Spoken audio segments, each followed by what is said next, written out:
What is up, guys, and welcome back to the Sweat It Out podcast. Today, we're excited to have a very special guest. He is here from Miami, and he is a tremendous leader in the real estate space. Like I like to say, a real estate revolutionary. As you can see on his page, he is transforming the game. President of Black Lion, 500 million plus in real estate deals by the age of 31. This guy is dominating. Robert Rivani, welcome. We're glad to have you on. Thank you guys for having me. Thank you for having me. I appreciate the love. How are you guys? Anytime, but we're doing great, man. We're doing great. Definitely excited to talk to you and really learn more about, first of all, how you even got started into your space and then really blew up to what you've created for yourself today. I think it's really interesting. For sure, yeah. As I'm sure you've read or seen on some of the YouTube videos, I started out as a sneaker junkie. I just tried to figure out my way throughout high school, try to make an extra buck or two, and sneakers was my passion. I love Michael Jordan, like most guys did growing up in the early 90s and late 90s, and I made a business and a hustle out of it. So it was something that was, super exciting for me because I wanted to dress the part and have the clothes and the gear, but I saw, an opportunity to make a couple $100 a shoe, and at that time, a couple $100 was a long way. And if you could do it 10, 15 times, 20 times a month, creating a business making $4,000 to $6,000, $7,000 a month was exciting. So to make a really long story short, I would, camp out at nights, would hire people to camp out with me, would collect shoes on the weekends, and then would sell them on eBay or, different websites, Craigslist and whatnot, to a point where, like I said, I was making 10 plus grand a month and for a few years. And it got to a point where I just had a really big following and everyone was excited to see what I'm selling next. That one guy's like, look, I want to buy your entire collection. Cause I was one of those kids at the time that just stacked up the shoes in the house and put them all the way to the top. And I would have them all organized the way I wanted. And one guy's like, I want to just buy your whole collection. And he stroked me a check for like $150,000. And that was the end of the shoe game. So it was awesome. It was so much fun, greatest memories of my life. But I didn't think selling Jordan shoes would be my future. And that's what kind of led me into my real estate career. Oh, and what was the first real estate deal you ever did, or how did you get introduced to real estate? Yeah. So how I got introduced was property management, making the fees off of managing other people's properties in the 2000 range. The problem that I saw with property management, even though it was great and it was probably the most valuable learning experience because you learn from the bottom, you learn from, accounting and tenant complaints and how to handle them, that I got my basis from there. So that way when it came to me owning or buying my own property, I kind of knew what I was getting myself into versus, reading books or webinars or stuff like that. At that time, social media wasn't as big of a deal where now you have people selling courses and all that. So I didn't have that luxury back then. So property management was awesome, gave me a lot of my teaching and my tools. But what I would see is some of these, developers that would buy these properties and they'd be making $500,000 or $1 million a deal. And I'm sitting here collecting a 3% check on the gross income. It's like, think of the wrong business. And there's nothing wrong with property management, but if you want to be a multimillionaire, you're not going to be collecting 3% of someone else's income. So this was right around the time of 2010, 2009 range where, obviously the Great Recession happened. Everyone was like, real estate, you need to stop. Oh my God, everyone's going BK. And I started going on LoopNet, CoStar, those websites, and you start seeing these like foreclosure deals where like the bank's like, we're giving them away. Just take them from us. We don't care what it is. And I'm like, okay, well, I'm this young kid. I don't have enough capital. Got a couple $100,000, raised some money from friends and family. And I bought a deal in Atlanta, was my first one. That was, my barometer for what a good deal was what it was worth pre-recession, Great Recession. And the deal had traded for like 2.3 million. And I had the opportunity to pick it up for like 600,000. And I could pick it up for, 75% off, and the bank would finance me for 75% of my purchase. So I only needed 150,000. So in the back of my mind, being the shoe guy, sneaker junkie, I wasn't like, well, let me think about this. I could put 150,000 up. If I take it back, even if it takes me 3, 4, 5 years, whatever it takes, I can make 1.5 million. Where can I 10x my money in that time span and do something that was fairly easy because I just had to lease up spaces.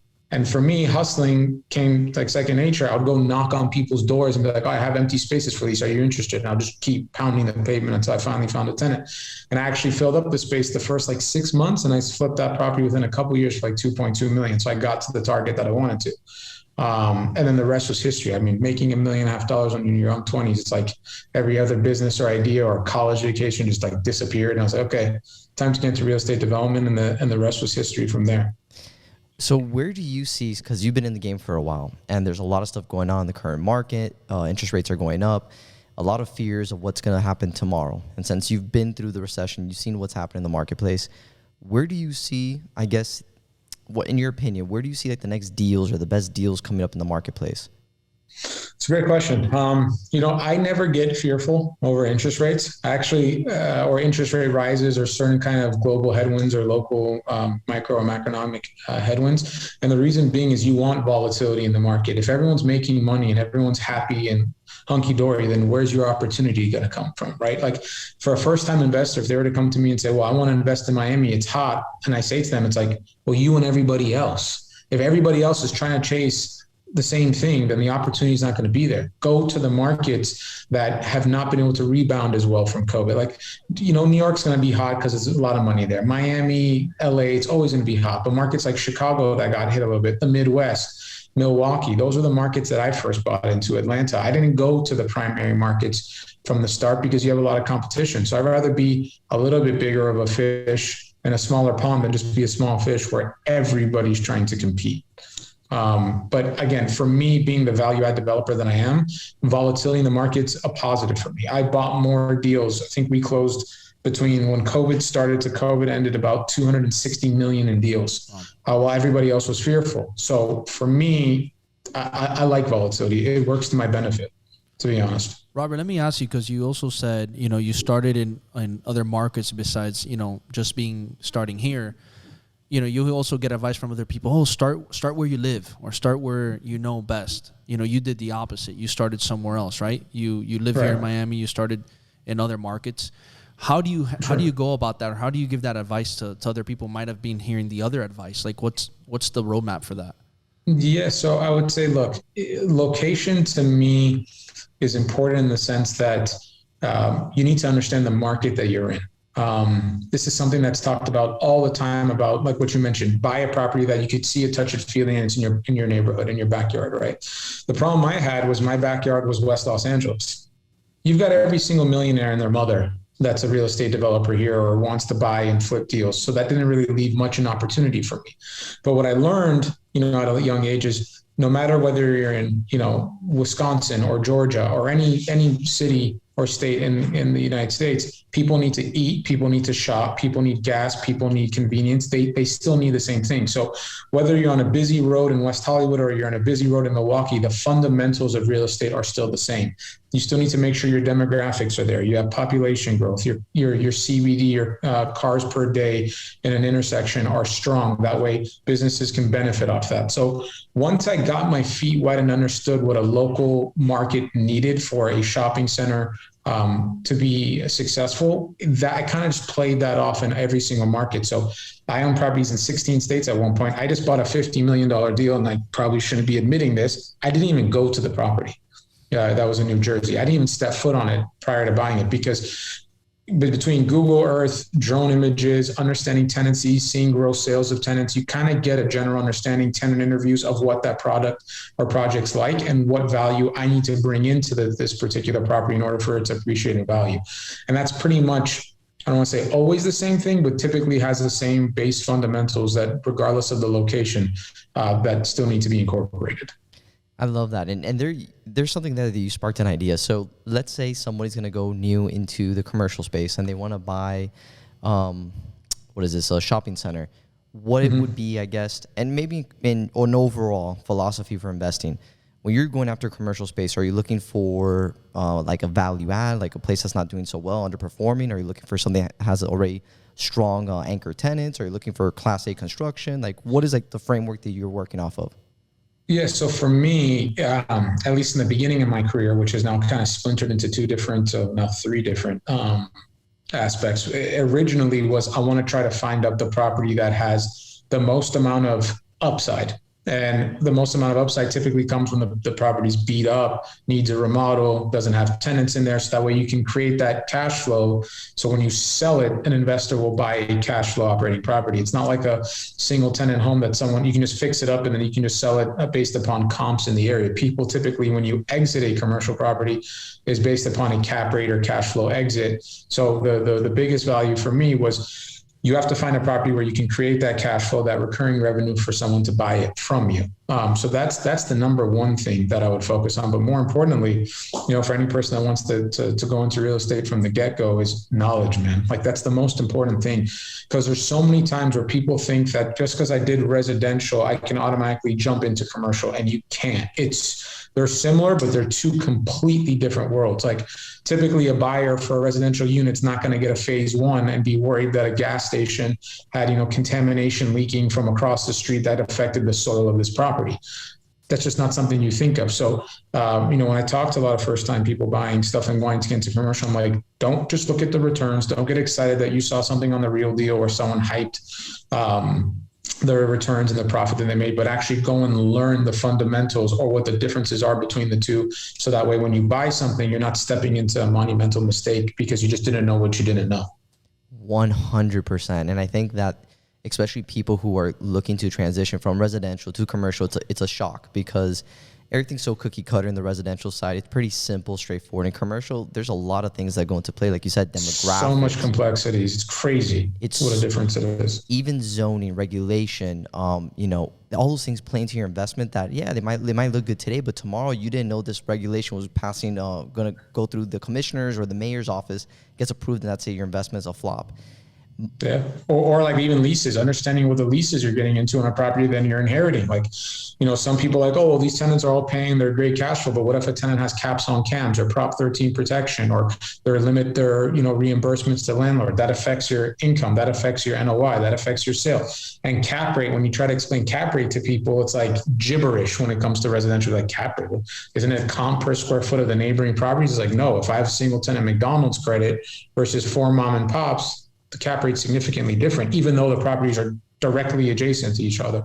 So there has a lot more complexity for sure. So one who only knows residential, where's the best places to start learning commercial? Where are the good resources? What are places that you've gone to, or mentors or resources that you've used to go ahead and go learn about that commercial space game? What's crazy that when I first started, because I was pretty private for a while when it came to social media and I wasn't out there myself, the commercial doesn't really get much attention. I wish I could say, hey, talk to this person, talk to that person. It's not as highly published and highly vocalized and, on TV when they have like Selling Sunset or all these different shows where residential is the focus, that commercial is taking a back burner. And I think the reason for that is just because of the complexity that we mentioned. I typically just like to learn off the cuff, and I've gained more knowledge, I would say, from professionals, whether that's a broker in a local market, an attorney in a local market, to understand local issues, like you mentioned zoning before, because you can't teach that in a general textbook. Like Miami has different zoning regulations than LA versus Wisconsin and FAR requirements. There's not like a book that you could say, read this and you get it. When it comes to residential, you can kind of within reason understand, you got to swap out plumbing and roof and remodel the exterior and sell it. And these are the comps in the market. And it's kind of self-explanatory. Commercial, there's not like a one-stop shop, I could say. I kind of pick and choose. Like you learn a lot of things. Like I made a big mistake in a property in California because I just didn't know something that I just didn't know, and it ended up costing me almost $2 million.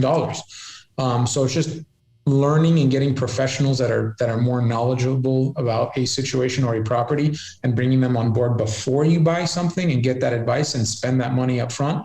That knowledge is way more valuable to obtain than trying to wing it and learn it on your own. Love that. And where would you say right now is probably the most challenging markets when it comes to commercial? What are some of the markets that you would say are easier to enter when it comes to all that stuff that we mentioned in zoning, regulations?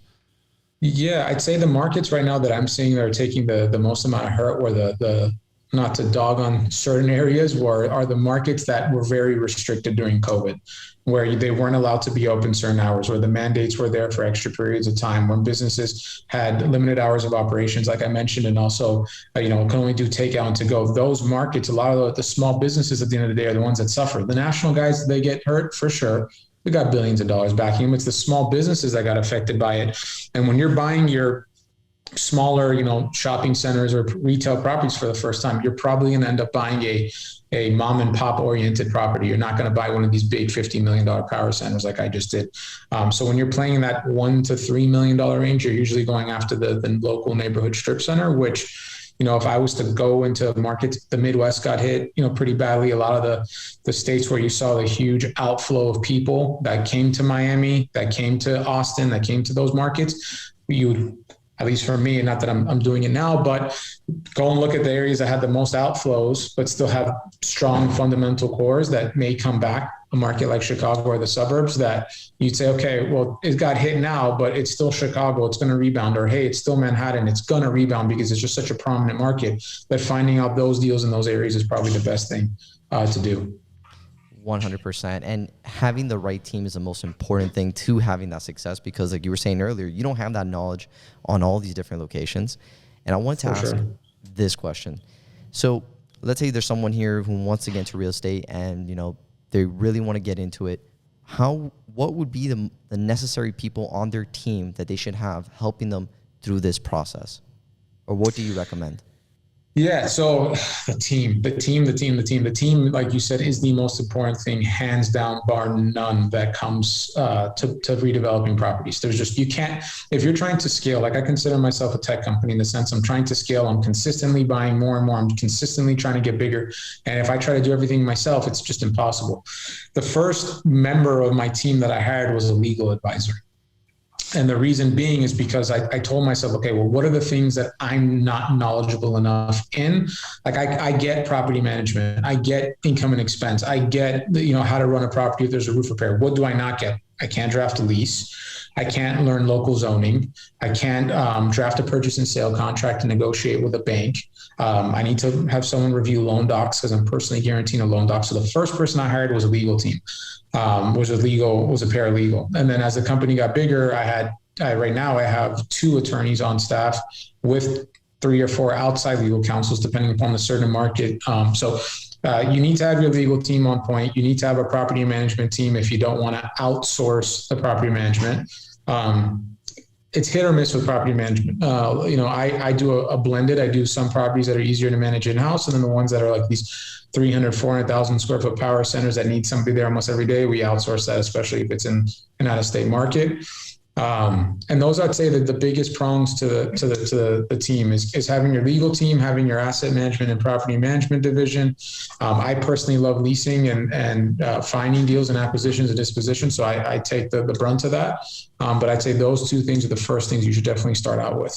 Tremendous value. And I want to go build up upon that.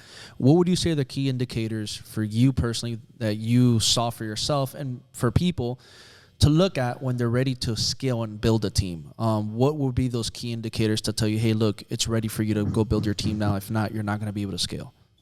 Prove that what you're saying you can do in the redevelopment world is possible. Like I didn't really start to scale until I got 3, 4, 5 deals under my belt. And I was like, okay, I've got this. I made my own bread and butter. Like I knew, okay, Robert, your bread and butter is to buy a 6,000 to 20,000 square foot shopping center. You kind of know the basics and the fundamentals of what you need. It needs to be a hard corner.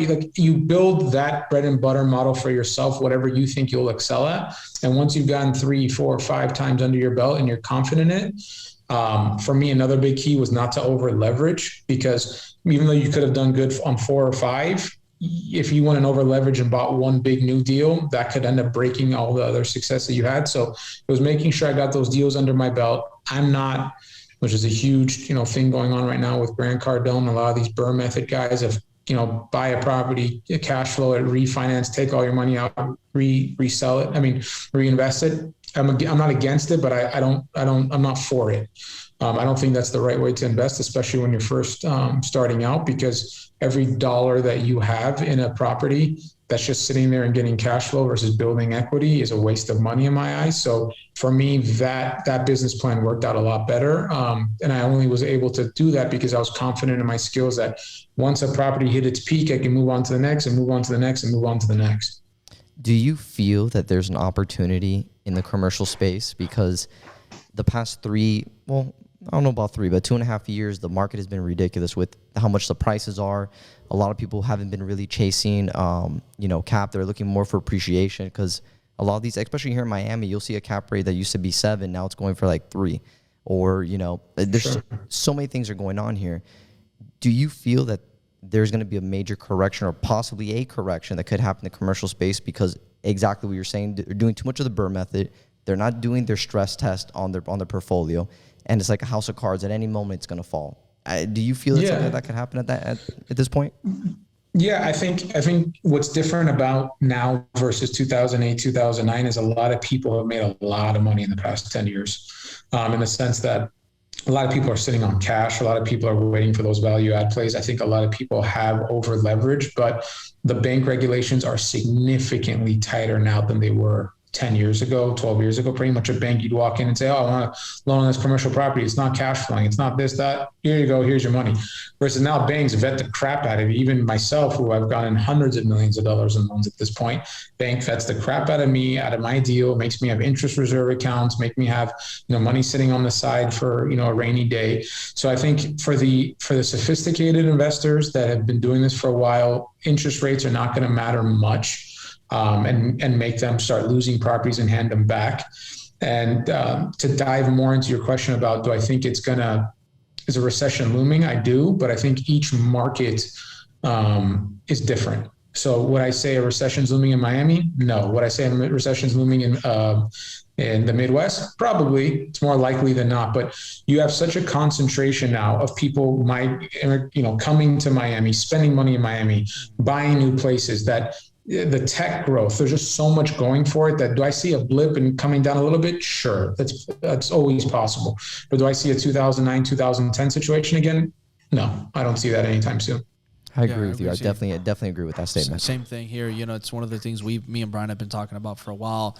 And I really want to dive into this next question I want to ask you, because it's something that sticks out, first of all, for me, coming from the marketing side and branding side of things. And you've created a big personal brand for yourself, but you've also said, for a while you weren't even on social media. So how has that played for you? Robert yourself, the personality, who you are, how has building a personal brand helped you when it comes to your real estate business?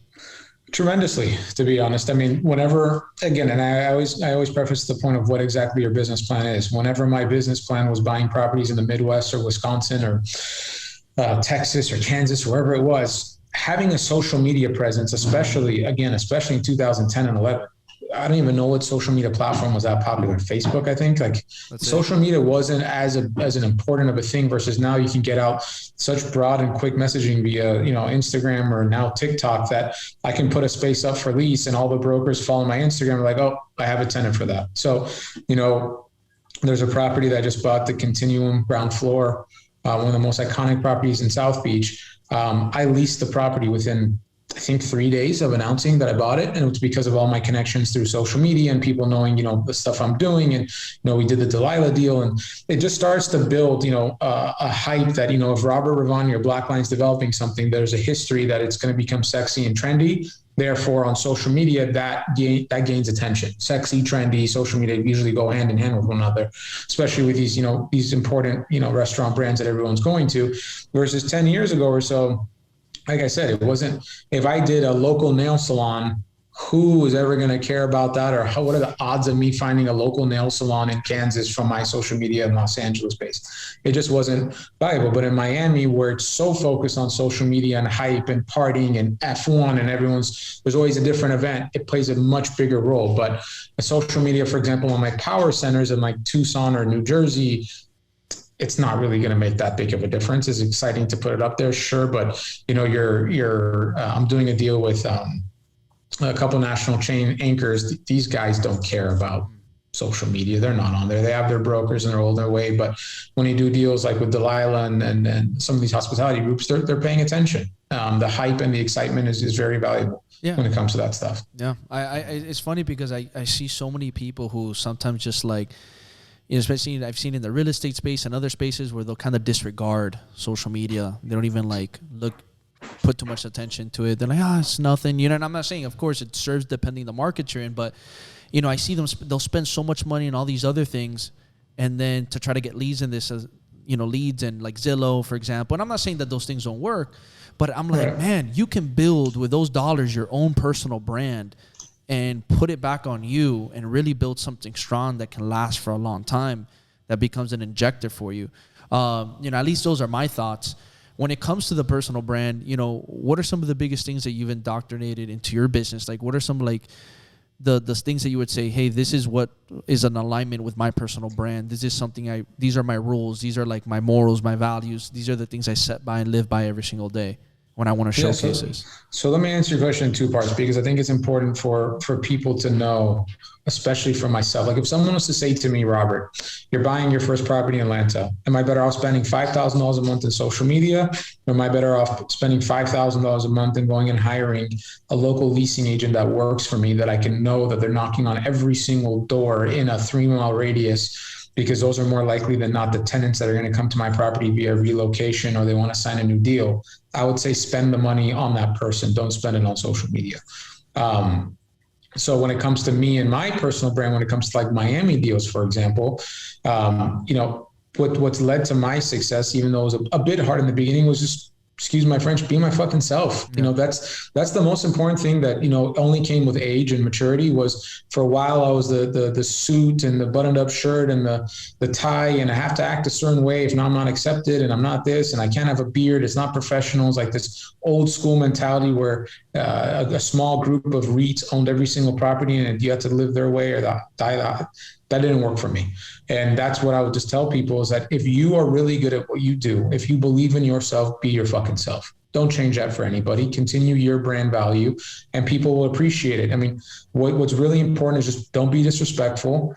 Be respectful of others. But if you want to be yourself, there's no reason why you can't. And people will appreciate that, because a lot of people are shy or scared. And you have some people that are a little too much out there for my personal taste on social media. But being yourself, I think, ultimately people will really appreciate that and come on board with that. 100%. I think Miami's a place where we bring in and accept everybody. And if you want to party, we accept you even more. 100%. And that's what I love about Miami, without getting too much into detail of what happened with COVID and why I spent so much money there. I think I've spent probably $150 million in properties there, was because during COVID, whenever things were tough, the mayor, who actually I hosted an event here for him and support, Mayor Suarez, they allowed people to be themselves.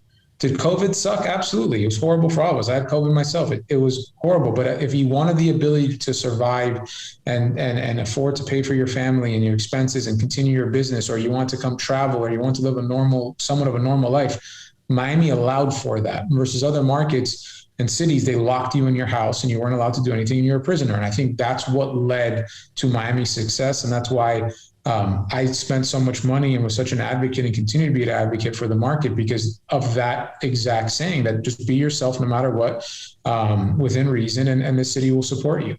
Do you think Miami is entering into, I guess, another echelon in the United States, like another level? Because I think Miami hasn't even gone there yet. I think Miami is the future of the United States of America. Without a shred of doubt. The only thing that worries me about Miami is just not enough land. I think that's the biggest problem it's going to run into. It's just not enough. Like I've been trying to buy I just bought a condo, but in Miami Beach, it's just home prices. You're looking at $4,000 a foot now, because, if you're in Venetian or Palm or Hibiscus or Star Island, there's just so many homes. You just don't have enough. So it's going to force people to grow north and west and south, because there's just not enough availability. So, but you're seeing markets like Wynwood, for example, on fire. You're seeing Alapata. You're seeing all these new markets start to rise that once upon a time weren't as focused on.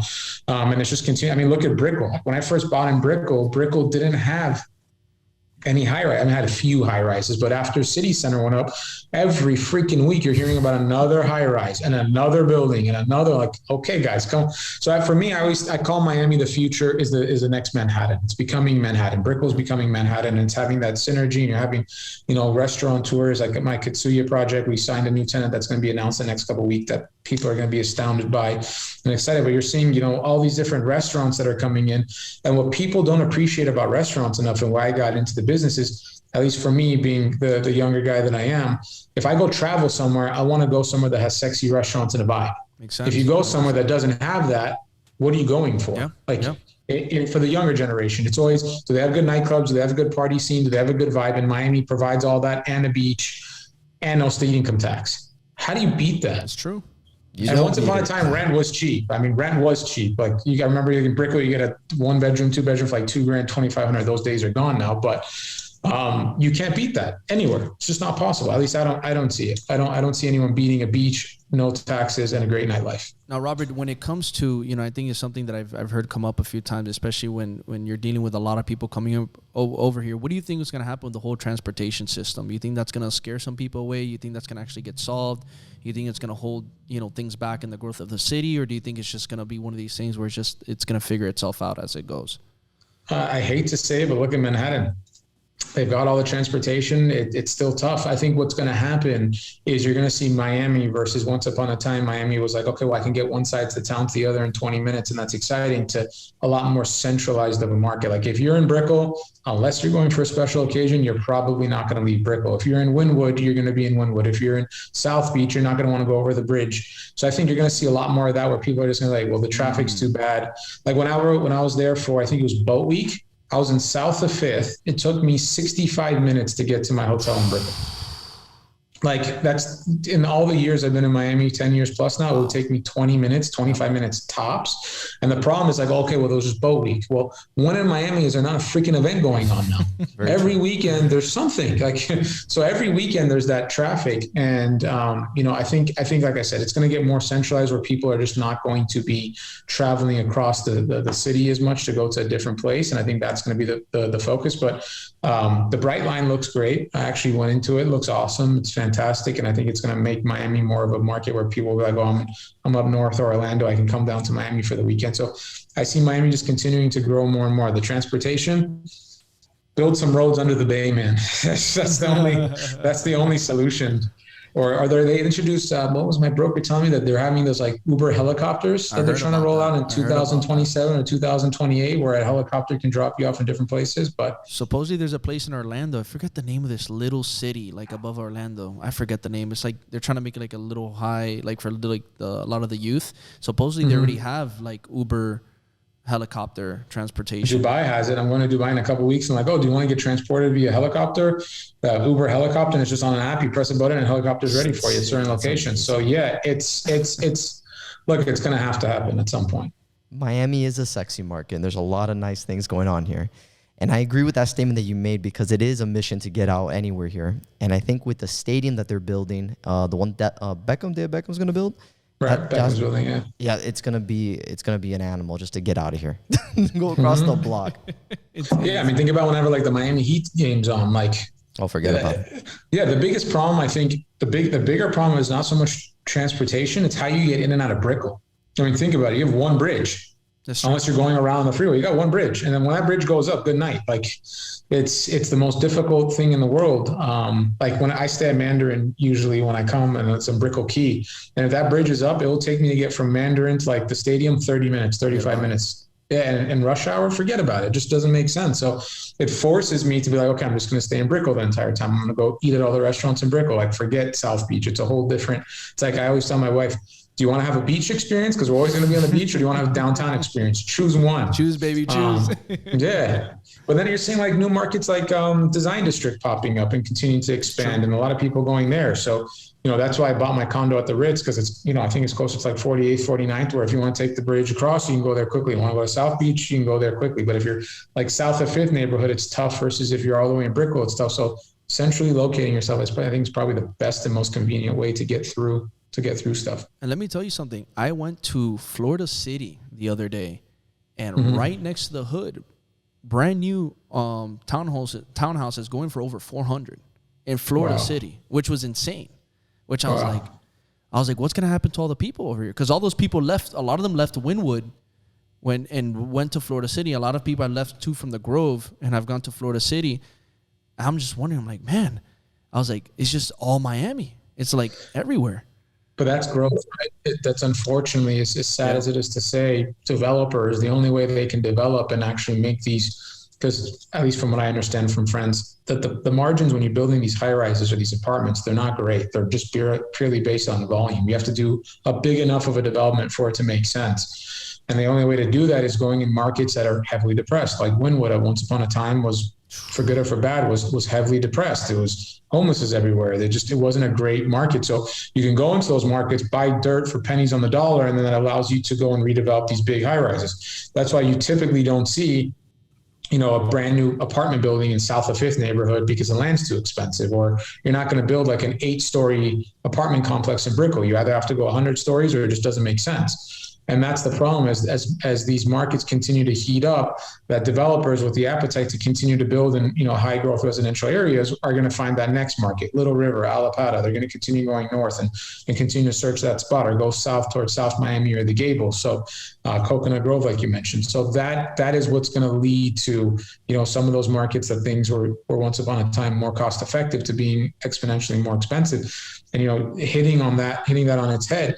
When you talk to first-time buyers, it's like, okay, well, if growth is going to go somewhere, usually retail always follows residential. That's always my suggestion to people. Never think retail is going to lead residential. It's always the opposite. When the apartments go up, when the homes go up, those people need to eat, shop in the local trade area. So when you're saying, like, when I bought my Wynwood deal, I looked around and I'm like, there's a high-rise going up almost on every single block. These people need to eat. They need to shop. They need to party. I'm right in the middle of it. How can I go wrong? So that's super important too when it comes to first time buying, is follow the residential and the housing growth and boom, not, oh, I like this, it's a great property in a great area, but people are leaving or whatnot, and paying attention to that. When you brought up that you like working with restaurants and bringing them into your buildings and partnering with them, what type of restaurants do you like to work with, or have you worked with anyone specifically that you're like, wow, I really like this a lot? Yeah, I mean, look, I can't name a couple of the brands, but I'm bringing probably 3 of the top 10 brands in the country to Miami over the next 6 months to a year. And that's not to say that I only deal with big brands, because in Wynwood I have, brands that are smaller in location, but they're bigger in terms of location units. Like Salty Donut, it's an absolute staple in the Miami market, and great owner, great guy, and he's super vital to the property because he practically has a cult following. Or Ura Poke, even though they're not one of these big 8,000 square foot tenants or local operators that the community backs and supports. And the roadmap to success for any property is whenever you have the fundamentals of synergy. And what I mean by that is, if I'm going out with my wife and I want to go grab a poke, am I going to go look at that shop next door and buy a cologne at one of my tenants that sells cologne there? Or am I going to go for dessert at Salty Donut? For sure, I'm going to. Even if it's not the first time, maybe it's the second time. So bringing in, I think what's more important to say about this is bringing in the right tenants that provide the right synergy with one another. Don't be the greedy landlord that's like, oh, I have a poke concept, but then I'm also going to bring another concept that sells poke so they can compete, and then whoever wins, but at least I get my rent. Absolutely not. It should be the opposite. It should be like, what tenant mix can I bring together where these businesses will benefit off one another's customers? Because if your property is the one that's popping all the time, that's busy, that has customers, and next time you have that vacancy, someone's gonna be like, oh, I got to be there. I want to be in this energy and that vibe. And at Wynwood Jungle, we're practically, we leased up 100% in 6 months. Because we did a brand new rooftop nightclub out of LA. People are like, oh, it's going to be 10,000 square feet. It's going to be one of the first nightclubs in Wynwood. And then it was a domino effect just following through. And then Salty Donut came on board. Oh shit, I wasn't even supposed to say what they're doing, but I might as well. Salty Donut's expanding 4 times. They're going from 800 or 900 square feet to almost 4,000 square feet, and they're making it their flagship in Miami. Wow. So super exciting. And it's like they came on the vision. And why they came on the vision outside of me just having a pretty face and a mohawk was I spent money. I didn't ask my tenants to say, hey, look, come on board to this property without me showing proof that I'm dedicated to this project. I spent almost $500,000 on florals for a new design. I don't know if you guys saw the Wynwood Jungle project. Well, I definitely got to check that out now. Yeah, check it out. Like we got different artists coming in and doing artwork throughout the staircases. And there's like a big snake that's down the staircase. And it's an Instagram moment where I'm almost getting like 50 people tagging me, 100 people tagging me a week. And it's become a vibe for people to go to. And that's what I meant by synergy, and how my business model changed in social media, like you mentioned before, that it's now becoming a spot where people are like, I want to go take a photo. It's a vibe. It's a hype to it. So they come there, they go grab a poke, they grab a donut, they go to my rooftop restaurant or nightclub. And that's creating that ecosystem that goes with the Rivani or the Black Lion brand, where it all meshes together versus being one of these landlords, which I don't want to make fun of, some of the people that, well, I'm the fucking landlord, pay my rent, this is it, you want to take it or leave it. Those days are dead, especially in these high trendy markets. If you're going to be one of those people, that makes the difference between the people that have a bunch of vacancies in Wynwood now versus the people like myself who have knocked it out of the park and gotten fully occupied, is because we understand what the consumer wants, even though that's not my primary business. The tenant should be thinking about that, and that how do I attract customers to my business? I think about that for them. When I redevelop a project, you say, what is my tenant's customer going to need, and try to provide that for them, whether that's outdoor seating, Instagrammable moments throughout the property, patios with, covered umbrellas, just in case you want to be COVID friendly and you want to sit outside, and I'm allowing that for people. So like I spent $300,000 without a single tenant asking for it to build outdoor patios for my existing restaurant tenants, so their businesses can do better. So it's things like that you learn that are super important whenever you try to redevelop projects and try to make yourself and the brand stand out versus the other people. All powerful golden nuggets, man. I appreciate you sharing that. And I wanted to ask you, do you see the same level of growth and opportunity for investment, let's say for yourself, going into markets like Fort Lauderdale, Tampa, Orlando, Jacksonville? Do you feel like these markets have potential, especially since Miami's on the rise? Maybe some people want to flock to some of these other places. Do you think these places have potential for more growth? I'd say every single market, one thing that's, let me use my words carefully. A lot of people get hung up on the fact of, does a general market or a general area ready for growth? Mm-hmm. When you're talking about, let's just use the mom and pop, or use myself growing up, I didn't really look at a macroeconomic scale of, well, is Florida hot? I would go based upon what are the properties that are available to me. Can I think Miami's hot? Yeah, Miami's on fire. But just because I think a market's hot or it's the future, what if there's no deals for sale? Who cares if the market's hot? It doesn't mean anything. So for me, I'd rather be more laser focused on, what properties are for sale, regardless of the market, and is that specific property in that specific sub-market ready to take off? Because you're not going to be given the opportunities to invest in the best markets with upside. Because why would you? If they're already hot markets, the owner or the seller knows what they have. Why would they just hand you upside for free for you to go make money on them? So for me, I kind of take an opposite route. I say, look, are there certain markets that I want to focus on? Absolutely. But whenever I go on LoopNet and CoStar every single day, like I have for the past 15 years, is I just see what properties are available. And then I'll learn those specific local markets to see if they're financially feasible or not, versus just saying, I'm going to handcuff myself to only focusing on Florida because I know Florida's a hot market. Because every subcategory, like I just learned in the past 6 months how hot Nashville was. And I had no idea how hot Nashville was and how good they're doing and how many businesses are opening up there, or, South Carolina or Charlotte. So there's always certain markets and certain cities that are growing or doing better, or they're on fire. So I would suggest and recommend that focus more on what's actually available and what can be purchased, and then see if those things are viable to be profitable or not. Wow. I love that. And there's no wonder why you're such a success, because you're a value-driven person.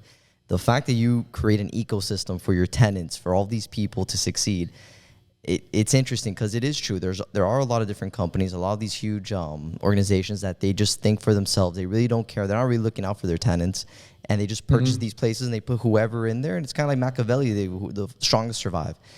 And the way that you're going about it, of creating the environment where it's also, you're incorporating, Instagrammable moments, things to capture people, to create trends. It's a very interesting concept, and I think it's something here that's going to stay for last. And it explains a lot about how you are as an owner, and why people want to gravitate towards you and partner up with you for these things. I appreciate that. Thank you. Robert, where can people find you as we're wrapping things up? Where can people connect with you, find you? If there are people out there that want to learn more about you, do you have any courses out there that you have teaching people how to do this? Plug away, man. I wish I did. I'm thinking about it. I've been approached by so many people about definitely courses. Should, man. I know.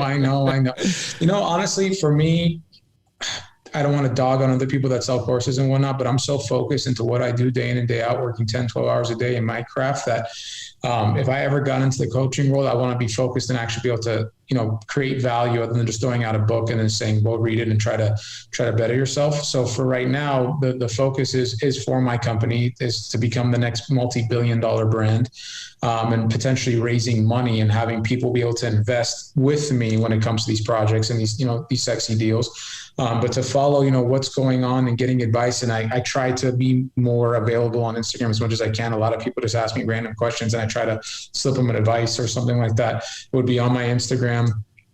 which I'm sure you can, post up here when people see it, or my TikTok account.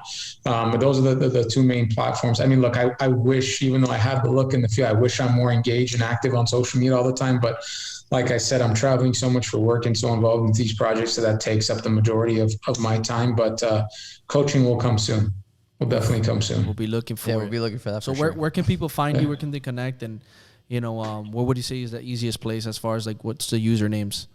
Instagram, it's Robert_Rivani, and my TikTok. I will get back to you on that. I'm not the expert at TikTok. I focus more on my time on Instagram for the most part, but Instagram would be the best place to get a hold of me for sure. You guys heard it, so make sure you connect with Robert on IG. He will definitely respond. He responded to us, so I know this guy. He drives value all the time. So last piece of question, just to wrap things up on a high note, like I always like to on the podcast. What is the single most biggest piece of advice you can leave off to all our listeners today in one single sentence? One single sentence. One single sentence. Knowledge is the most valuable thing you can ever obtain. Amen. Without a doubt. Keep getting knowledgeable. Yeah, look, I've seen so many people just not knowing what they're doing just because, especially with social media right now. Like, I really want to press this to everybody, because you see, it's natural human instinct to see the success of other people, and you're like, oh, why not me? Like, this kid, like, and you don't even know if it's true or not half the time. Someone just says, oh, I bought this, I sold this, I made this much money, but you don't know the reality of it. But just don't buy into that bullshit. Be strong with who you are, have faith in what it is that you do, and keep grinding and hustling. And look, man, I sold shoes once upon a time. I did 250 million deals last year. You just got to keep grinding and hustling. And if anything is going to be worthwhile, it's going to come with blood, sweat, and tears. It's not just going to come overnight. So all these people are like, oh, I made millions and millions of dollars on Bitcoin and that, and there's nothing wrong with it. Look how volatile it is. Look, if you bought it at 60,000 a coin, what it is now. So it's just taking things step by step and believing in yourself going forward. Powerful statement. Guys, you've heard it from Robert himself. If you got value out of this podcast, if this stuck out to you, and there's one single nugget in here that you can take away and start putting into application, not tomorrow, not the next day, but today, go ahead and do that, because action is always greater than the motivation. You have to take that action on that nugget that you just got and put it to work. Robert, thank you so much again. Guys, if you got value out of this, like, subscribe, comment, share, because the more love you show us, the more love we can show back. Till next time on the Sweat It Out.